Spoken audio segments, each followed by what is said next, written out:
Hi Body Buds, I'm Kristy Jo. Welcome to this video on milk. What are the different types of milk out there? Why isn't normal or regular milk on the Power Foods list? And what can we use as supplements? So today I'd like you to learn about why normal milk is not going to be the most strategic thing for you when you're trying to cut body fat. And that first and foremost is the sugar content. As you really start to become a student of the Power Foods lifestyle, you should learn to be aware of sugar in every food you eat. You should be flipping over those labels, looking at the sugar. Just yesterday, I received a text from a client who asked me if something was a good carb source. I said, look at the sugar. There's 15 grams. No, that's the answer. No, it's not. And so when you flip that label over and you look at the sugar, then that's going to give you an idea of how that's going to impact your blood sugar. Whenever we put sugar in our body, blood sugar will rise. As blood sugar rises, fat burn goes off. So our whole goal is to keep that blood sugar as stable as possible. That's also going to protect our metabolism. It's going to help our body absorb more nutrients. It's a better environment for your body to be in. It's not about calories in, calories out anymore. It's about body's environment. So flip over those labels. Next time you see some normal milk in the store, unless you have some in your fridge right now, I'd like you to go flip that label over. And I'd like you to pay attention to the grams of sugar in there. Chances are it's going to be between 10 and 12, somewhere around there, grams per cup of milk. And in the Power Foods lifestyle, we want each meal to come 5 grams or less of sugar per food item per meal. And that's not like a set in stone, like there's no degree of 4 grams is, okay, and 5 grams is like, oh dear, now you have a problem. It's awareness. It's saying, okay, under this is going to be a fairly decent, good range, where above this, we're looking at added sugars, we're looking at processed foods, just things that aren't going to produce that environment in our bodies that we want for optimum health and fat burn. And so, what are some good substitutes for milk?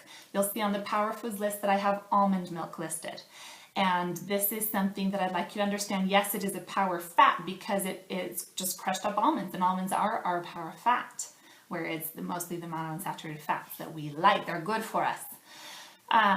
But when 1 cup of almond milk, there's about 2-3 grams of fat. So in order to arrive at a full peak serving, which I talk about in my book, The Power Foods Lifestyle, then you would need 3 cups or so.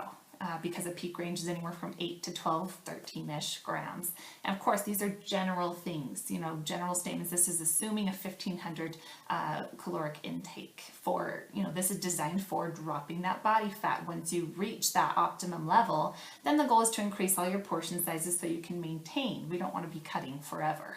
And notice I use the word cutting, not losing weight. Cutting body fat. Okay, we don't want to lose weight. We like the weight of our bones. We like the weight of our organs and our muscles. All of those are good. So let's focus on losing body fat. Let's call it fat loss, not weight loss.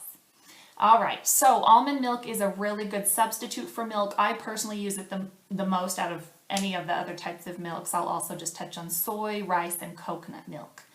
But I like almond milk. Was it a little bit of a transition for me when I first started out? Absolutely. I grew up drinking 2% whole milk. My family loves milk. We went through about 1 gallon a day. And it's been a big part of my life. And so the transition, once I learned about the sugar and became aware of it in my body, the taste difference was, it's unique. It's kind of a nutty, I don't want to call it bitter, but it's not absolutely sweet. You go from drinking almond milk to real milk, you're like, whoa, that's some mega sugar there. So almond milk is something I will use, splash here or there in sauces and creams and baking and everything. So almond milk is always in my fridge as a staple each week I will purchase. Be sure you get the unsweetened kind. There's going to be a distinct difference. Again, even in almond milk, look at those labels. The vanilla, the flavored ones, 12, 15 grams of sugar. Unsweetened, you're under 5. Okay, so awareness. Let's just touch on the basics let's talk about soy milk. Soy is something that's kind of got a bad rap these days because of the phytoestrogens.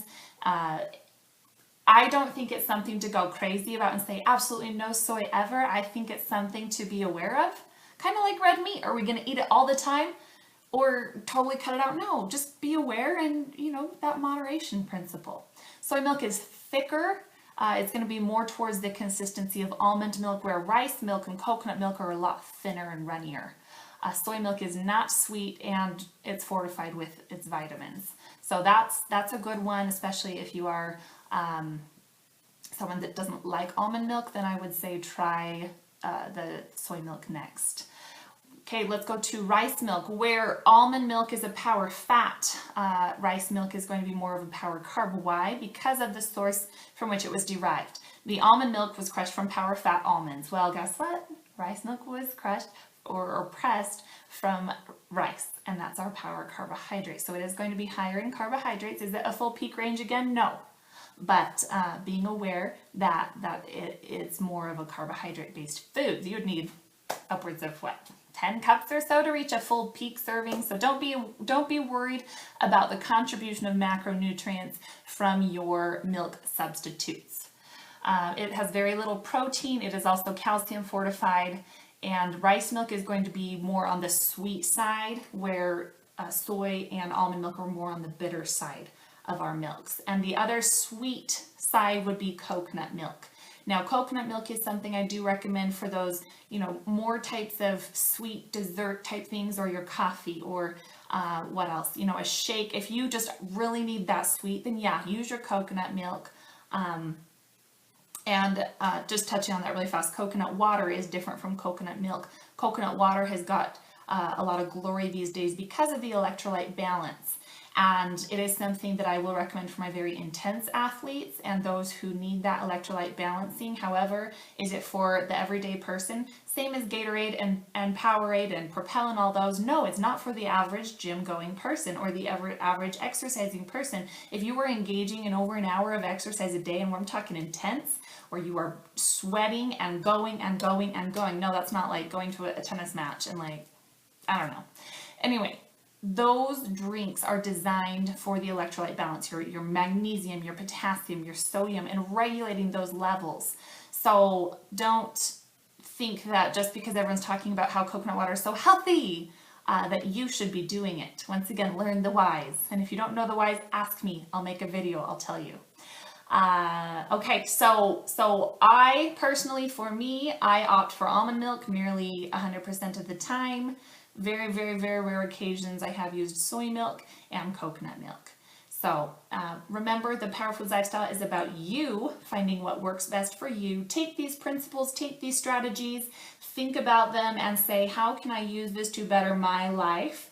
Because why do we even do this? It's for our benefit. It's for us to feel good, live a quality life, to stop focusing on it so much. Okay, this is not to develop an obsessiveness.